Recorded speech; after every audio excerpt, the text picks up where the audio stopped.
So I really underestimated how gargantuan the Curse of Strahd Revamped Edition really is. And we're going to be looking at what's inside this, so stick around, roll the intro.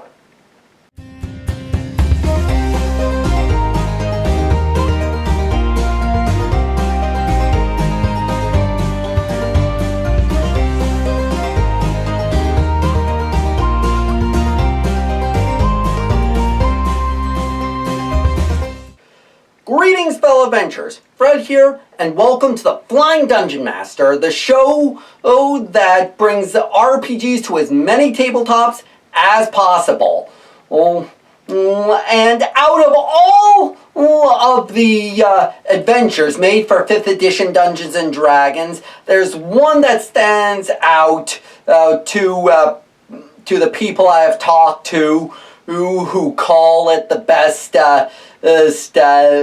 adventure module ever written thus far, and that is Curse of Strahd. Described as one of the best adventures for its clever writing, great setting, and D&D's excuse to make their own classic Universal monster movie.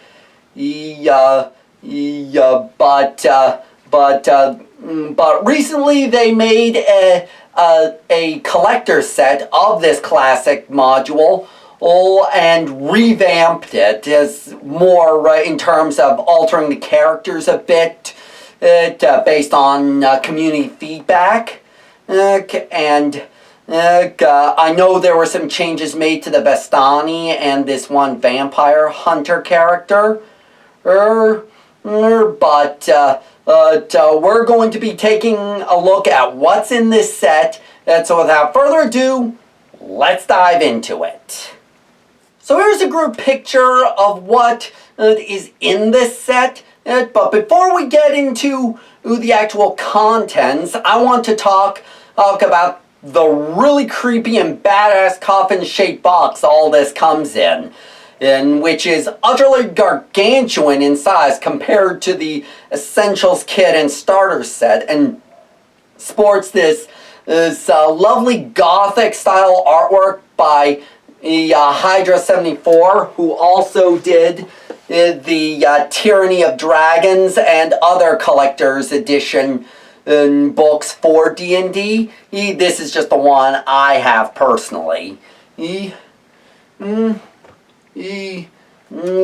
Plus, when you remove the lid of this box, you are greeted with this large artwork card of Strahd himself laying on red velvet in the coffin with his stat block on the back. Thankfully, you aren't required to use this particular stat block card because the stat block comes in the Creatures of Horror manual, which we will get to in a bit.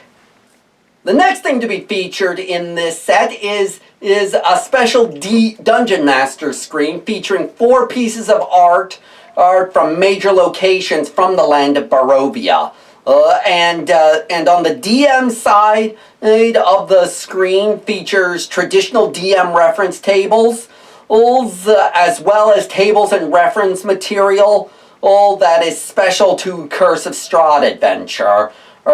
I really like this because I have fun collecting reference materials and tables from every corner of D&D, and so that all you have to do is make a quick glance or flip to a specific page and you have the info you need. I love organization like this in tabletop games.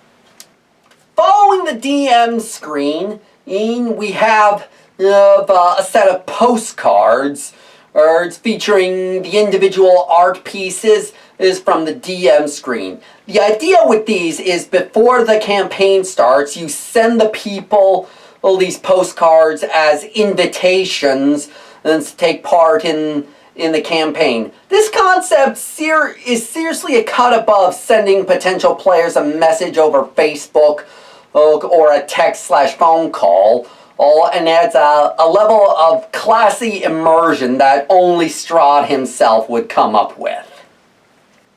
Moving on, we have the Taraka Deck and manual on how to use it. The Taraka Deck is used by Vestani fortune tellers, and the way the spread is read determines what enemies and loot will be faced and obtained. I remember when looking over the 5th edition lineup on Amazon when I first started with Dungeons & Dragons, is that this deck was sold separately from the adventure, and if you wanted to add a level of immersion, what you have to do was either shell out the extra money for a separate Taraka deck, or photocopy and painstakingly cut out the Taraka deck cards that were in the back of the original book. I feel that boxing a Taraka deck with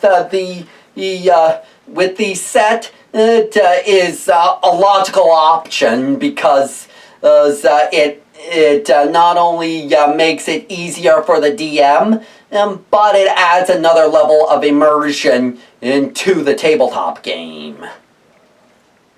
At the halfway point, we have a poster map of Barovia, its specific locations, and Castle Strahd as well.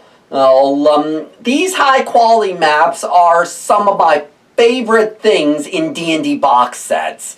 So one of the files in my compendium is just full of maps. So I may need to consider a file box for my D&D materials, so I'm not lugging around this heavy binder with so many maps at this point. But this map contains all the key points of the adventure throughout Barovia, and includes intrinsic cutaway maps of Castle Strahd, which are seriously fun. Next, we have a collection of handouts and letters found throughout the adventure that you can hand to your players when needed. Another thing I love about D&D just as much as maps and tables is handouts. I just love collecting pages and documents that add levels of immersion to Curse of Strahd, and it may be another reason for me to get a filing box to keep all my D&D materials in. Almost to the end, we have the adventure module itself, with Strahd gracing the front cover of the book like he did in the original.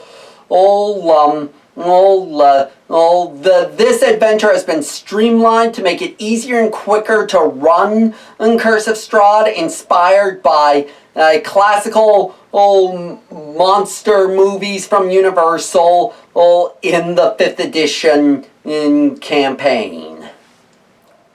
And finally, we have Creatures of Horror being a separate extension of the Curse of Strahd adventure, having a large selection of new monsters to fight and interact with during your travels in Barovia.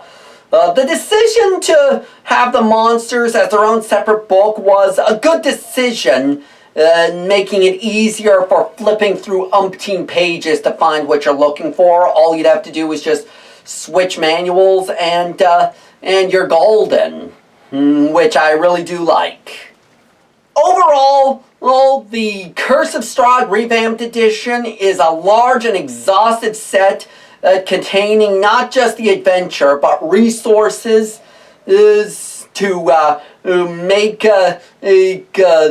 your players' adventures in Barovia a unique experience, and can wow newcomers to Barovia, or treat seasoned explorers of this land and to a different experience from before.